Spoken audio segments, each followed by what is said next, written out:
Quel est votre niveau de confiance envers la classe politique en général? Est-ce que vous êtes à l'aise à ce que les députés de l'Assemblée nationale votent eux-mêmes en faveur d'une augmentation de leurs revenus de 30 % Est-ce que vous êtes rassuré par les conclusions de David Johnston, rapporteur spécial, qu'une enquête publique n'est pas nécessaire sur les allégations d'ingérence chinoise au fédéral? Ce sont deux dossiers qui pourraient contribuer, en fait, à miner la confiance du public, selon nos stratèges Martine Saint-Victor et Louis Aucoin. Bonjour à vous deux. Oui, bonjour. Vous vous attaquez à un gros sujet ce matin. Oui. Alors, Louis, ce sont des dossiers sensibles? Oui, mais c'est certain parce que le salaire des députés, pour toutes sortes de raisons, c'est toujours une question de... En fait, c'est pas attaché à aucune performance, pas attaché à une attente précise, c'est pas attaché à rien. Donc, et c'est toujours délicat à voter. Les députés préfèrent faire ça. D'abord, on préfère faire ça en début de mandat. Pour que ça fasse plus longtemps, les gens l'oublient. Les gens ne l'oublient pas. Donc, puis c'est une augmentation importante. C'est des salaires qui ne sont pas indexés. Donc, comme ça pourrait être le cas pour d'autres dynamiques, mais pour d'autres travailleurs. Et là, c'est pas indexé. Donc, c'est normal qu'à un moment donné, on les augmente. Puis, est-ce qu'un député, ça travaille fort? Certainement. Est-ce qu'il y a des comparables? Certainement. Mais... Donc, c'est pas ça que vous remettez en question? Non. Moi, ce que je remets en question, c'est la manière dont on fait ça, qui donne pas confiance. C'est vrai que les députés doivent le voter, mais c'est eux autres qui votent. Donc, ça je comprends. Mais il n'y a pas de comité indépendant, il n'y a pas de performance associée, on n'a pas d'idée de la rémunération globale. Mais basé sur une étude, quand même, qui a été Oui, basé rendue. sur une étude avec des anciens députés. Donc, et, vous voyez, c'est ça. C'est un peu ça le problème. Puis, mon dernier point, c'est qu'on n'a pas d'idée de la rémunération globale qui est donnée à ces élus-là. Donc, avec des petits bouts imposables, des petits bouts non imposables, etc. Un régime de pension extraordinaire qui n'existe plus nulle part. Donc, ça fatigue. C'est sûr que ça fatigue l'électorat. Mais il n'y aura pas d'émeute. Il n'y aura pas d'émeute. Mais les gens, ça reste. Ça reste oui. Et ça peut fragiliser la confiance des électeurs. Est-ce que vous êtes d'accord avec ça, Martine, aussi? Absolument. Oui, absolument. C'est pas le principe de l'augmentation, c'est la manière dont ça a été fait. Okay.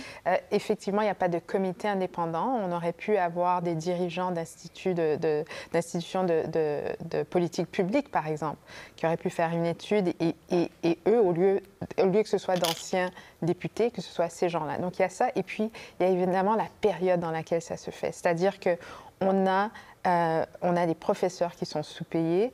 On a au fédéral, bien sûr, c'est une autre juridiction, mais on a vu ici au Québec des employés du fédéral demander justement des indexations et des ajustements. Et puis, c'est peut-être pas la même juridiction, mais c'est l'image qu'on retient. C'est-à-dire qu'on se rappelle des manifestations à Montréal, par exemple. Donc, c'est la période à laquelle c'est fait, c'est ce qui fait que cette nouvelle soit moins bien digérée. Et puis timing is everything, comme on dit dans notre langue. Non, c'est exactement ça. Et puis, évidemment, ajouter à ça la déclaration du ministre Drainville. Donc, tout ça fait que c'est un mélange difficile à accepter. Mm-hmm. Oui. Dans le porte-à-porte. La prochaine élection. Oui. Dans le porte-à-porte, préparez-vous. Ça va revenir, ça? Ah oui. Donc, oui, de porte-à-porte, on va dire, oui, mais toi, tu es bien payé, toi, tu es allé là pour ça, toi, tu as une paye, tu as un régime de pension. Déjà, on leur en parle. Donc, là, si on pense qu'on va le balayer sous le tapis, là, le tas de poussière commence à être gros. Donc, on va en entendre. Mais ça va passer. Mais est-ce qu'il y a du travail pour revaloriser aux yeux du public le travail des députés, le travail des parlementaires? Est-ce que c'est ça qui manque aussi, peut-être? Mais je ne crois pas que ce travail soit sous-valorisé. Je crois que les électeurs comprennent et ils le voient de toute manière. Ils le voient que les députés, c'est 7 jours par semaine.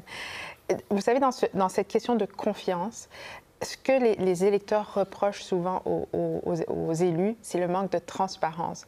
Et le fait que ce soit un comité d'anciens députés donne l'impression d'un manque de transparence. C'est comme si c'est la même équipe. J'allais dire un boys club, mais un ancien boys club. D'un député club. Alors, c'est ça le problème. C'est ce manque de transparence. Et puis, on a l'impression qu'on nous a présenté avec un fait accompli. Et la confiance qui s'effrite, c'est à ce niveau-là. Et les apparences, c'est très, très important. Absolument. On a beaucoup parlé d'apparence, de conflit d'intérêts aussi concernant le rapporteur spécial David Johnston dans un tout autre sujet concernant les allégations d'ingérence chinoise. Son rapport qu'il a déposé cette semaine dans lequel il ne recommande pas d'enquête publique sur le sujet. Ça, c'est un autre dossier qui pourrait avoir des conséquences sur la confiance des électeurs, Louis? Moi, je trouve que c'est le même genre de dossier, c'est-à-dire que ça se passe loin.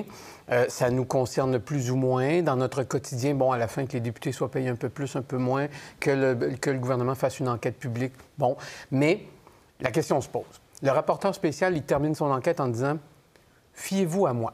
J'ai parlé à tout le monde et je vous jure que tout est OK. » Moi, ça ne me satisfait pas. Et ça ne satisfait pas beaucoup de gens. Et ça va peut-être passer la rampe pendant 6 mois, 2 ans, 5 ans. Mais à un moment donné, on va se dire pourquoi on n'est pas allé plus loin à ce moment-là.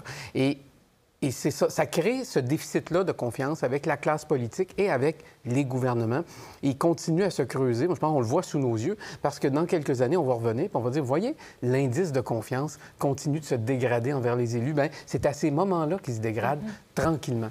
Et les partis d'opposition qui réclament haut et fort davantage d'éclaircissements, en tout cas, hein, et davantage d'enquêtes, de recherches pour mettre au jour ce qui s'est passé et prévenir aussi l'ingérence chinoise. Il y a l'ancien premier ministre Stephen Harper ce matin, on lit ça dans le Globe and Mail, qui en rajoute une couche qui dit c'est peut-être bien pire que ce qu'on croit finalement, ce dossier-là, Martine. Oui, mais il y a 2 chiffres qui sont importants. Angus Reid a sondé les Canadiens, la majorité des Canadiens voulaient cette enquête.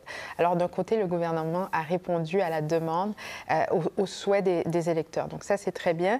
Mais c'est seulement moins de 30 % des Canadiens qui pensent que l'ingérence soit un vrai problème. Donc, ça veut dire que, oui, on fait l'étude, mais en même temps, on n'est pas si inquiet que ça en tant que Canadien. Ça, c'est une chose. Et là, on a encore un problème de perception, c'est-à-dire que c'est cette proximité avec l'ancien gouverneur général et le premier ministre. On ne remet pas en question l'intégrité, la droiture ou la compétence de l'ancien gouverneur général.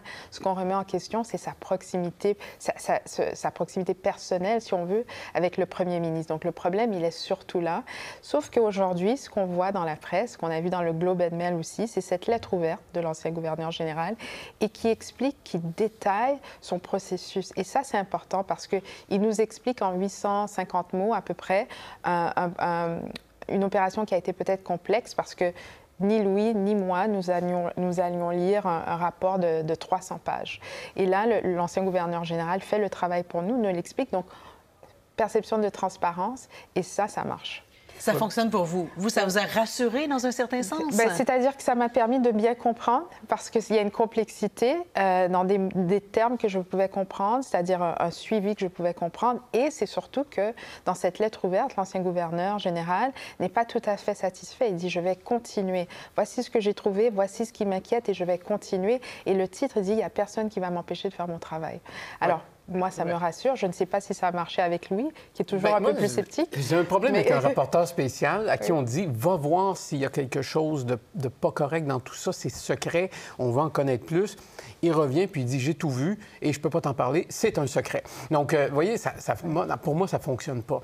Donc, mais en même temps, c'est tellement délicat comme sujet, comme dossier, qu'on peut pas tout exposer non plus. C'est là-dessus aussi. Là, mais on manque une occasion d'envoyer un message à l'ensemble des Canadiens par rapport à la communauté chinoise, puis le vivre ensemble qu'il faut préserver, parce qu'il n'y a pas des espions chinois à tous les coins de rue. Là. Donc, il y a une question d'État, qui se pose, mais il y a une communauté qui vit ici aussi, puis on avait l'occasion de replacer les choses dans le contexte. On ne l'a pas fait. Mais c'est pas terminé. Je pense aussi qu'il faut donner une chance à...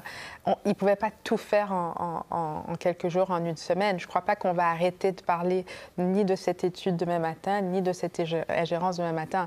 Je crois qu'on devra gérer ce problème au moins jusqu'aux prochaines élections. Oui, j'ai bien l'impression qu'on va en reparler nécessairement de cette ingérence, allégation d'ingérence étrangère. Pour voir nos émissions en entier, rendez-vous sur la chaîne ICI RDI.